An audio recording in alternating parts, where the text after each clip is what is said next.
heart and soul of our young nation. In fact, Singapore's fortunes began at this very river a long time ago and have continued to flow from it ever since. Back in the old colonial days, they would emerge from their houses to stroll along the esplanade every afternoon. Here they would enjoy the sea breeze, exchange gossip, and perhaps even indulge in a little innocent flirtation.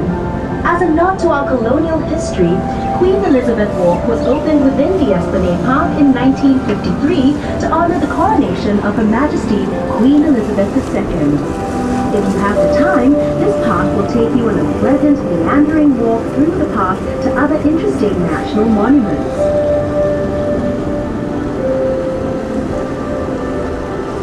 The bridge straight ahead of us is Anderson Bridge, named after Sir John Anderson, yet another governor of the Strait Settlements. This elegant arch displays an excellent combination of intricate plaster and metalwork, whilst its curved structure provides high resistance to bending force, which comes in really handy.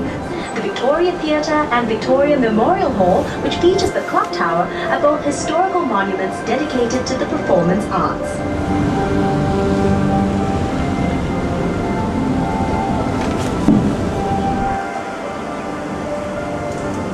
The Asian Civilizations Museum is a treasure trove of history and culture that will introduce you to the world of Asian traditions.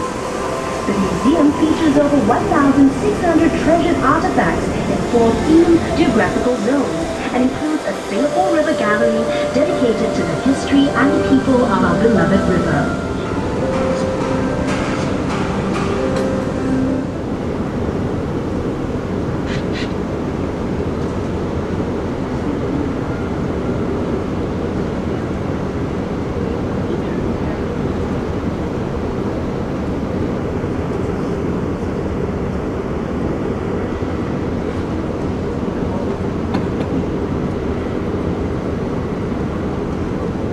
Sir Raffles is thought to have first landed in Singapore in 1819. Back then, Singapore was only a sleepy little fishing village, but Raffles saw enormous potential due to a location along the main shipping route between India and China. After signing an agreement with Singapore's then ruler, Sultan Hussein of Johor, Raffles set about establishing a trading post and free port on the island for England's East India Company.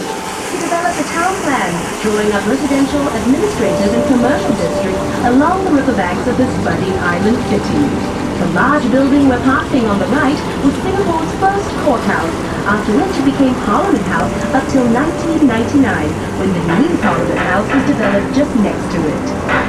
Anchored at the harbour, tons of goods and bodies were stored at the lookouts or warehouses by the river, which are those buildings you see along the riverbank.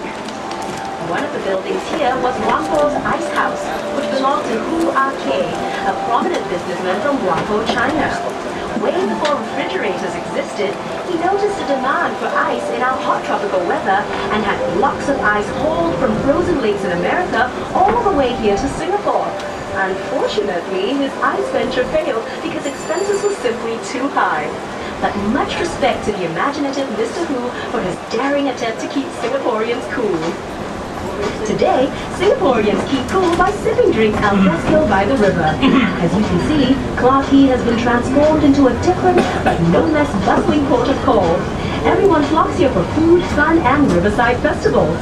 This one's called Reef Bridge, and it would seem yet another symbol of bringing people together. From the 1940s to the 1960s, this bridge was a popular place for storytellers to gather and jiangku. Chinese wayang, or opera, was another popular form of entertainment back then, and there were 2 Teochew opera theatres here. In the 1950s, admission to watch an entire performance was just 50 cents, but the common practice was to only pay 5 or 10 cents just to catch the last 10 minutes, which was the most exciting part of the show. Some might say this opportunistic spirit of frugalness endures amongst the most cunning of Singaporean businessmen till today.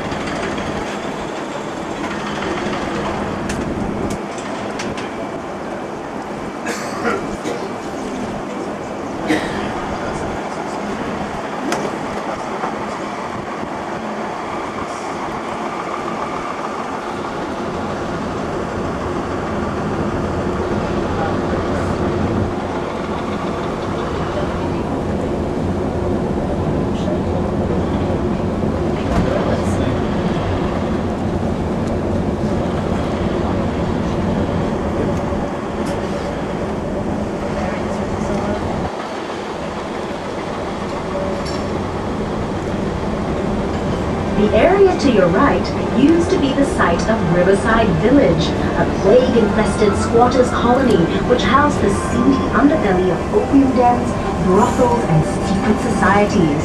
Addicts, ladies of the night, and gangsters jostled for space in this once dangerous, mysterious place. But today, the building Riverside Point sits on the historical foundations of that notorious village. No longer dangerous and seedy, but a delightful waterfront dining oasis that boasts its very own microbrewery. Perhaps you'd like to return by foot to explore all these fun possibilities. Did you know that the paths along the Singapore River make up one continuous looping promenade that connects everything you see along the riverbanks? Take a leisurely stroll and soak in the atmosphere along the 6-kilometer promenade that flanks both sides of the river. As you take in the sights and sounds, you'll be comfortably shaded by lush greenery and definitely tempted by the many shops and cafes along the way. Look across the river and up to your left.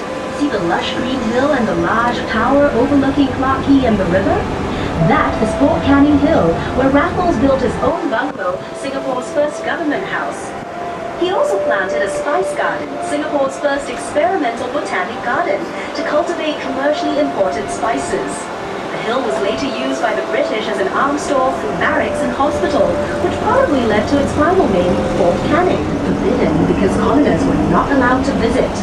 Of course, all that has changed, and now you're most welcome to visit Fort Canning to see the old British underground bunkers, and if you're really brave-hearted, explore the ancient gravestones that still remain on its shady slopes.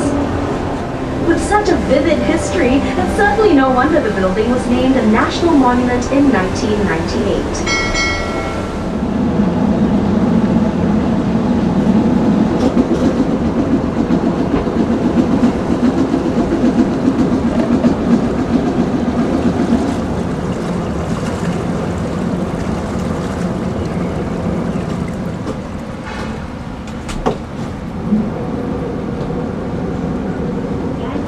By immigrant laborers known as coolies, whose blood, sweat, and tears formed the very backbone of our nation's rise to prosperity. Wonder why all the shophouses are concentrated on just one embankment of Boat Quay? Well, legend has it that the Chinese immigrants chose to set up home only on the south bank of the river. You'll notice how the riverbank curves just like the belly of a carp. In Chinese culture, this majestic fish is an auspicious symbol of good fortune and a great place to store wealth. These first immigrants believed that this part of the Singapore River was where prosperity and wealth could be found. Just take a look at the tall skyscrapers of Singapore's financial district towering over the Boat Quay shophouses. This is the perfect place for snapping pictures, so enjoy the 360-degree views and drink in Boat Quay's unique blend of traditional Asian values set against a modern and progressive backdrop. See how the shophouses form a charming contrast of Singapore's developing years against the skyline of a new Singapore. This truly is a uniquely Singapore sight. By the way, are you feeling hungry? Hawkers and their pushcarts used to line the riverbanks, selling local dishes that were cheap and delicious. A bowl of Teochew porridge cost only 10 cents. Better yet, side dishes were free of charge. Every day, the people who worked and lived at the river would eat at these pushcarts, sitting on little stools along the river banks. Perhaps that was how al fresco dining got its start in Singapore. Directly ahead is Cavenagh Bridge. Completed in 1869 and named after Colonel Sir William Orford Cavenagh, Singapore's last governor, it's Singapore's only suspension bridge to have retained its intricate original form.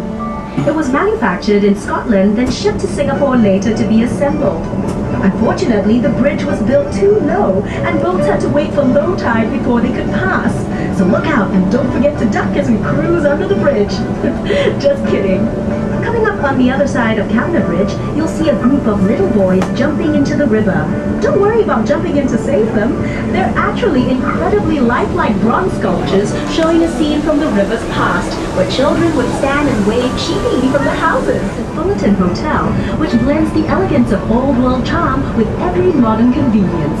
Built in 1928, lots of paper pushing went on behind the hotel's splendid columns before its glamorous makeover. Its facade is a masterpiece of neoclassical grandeur, which belies its much stuffier original occupants, the Chamber of Commerce offices and the General Post Office, from which mail was transported along the Singapore River to and from ships. Since the 1950s, this was also the site of many political campaign rallies.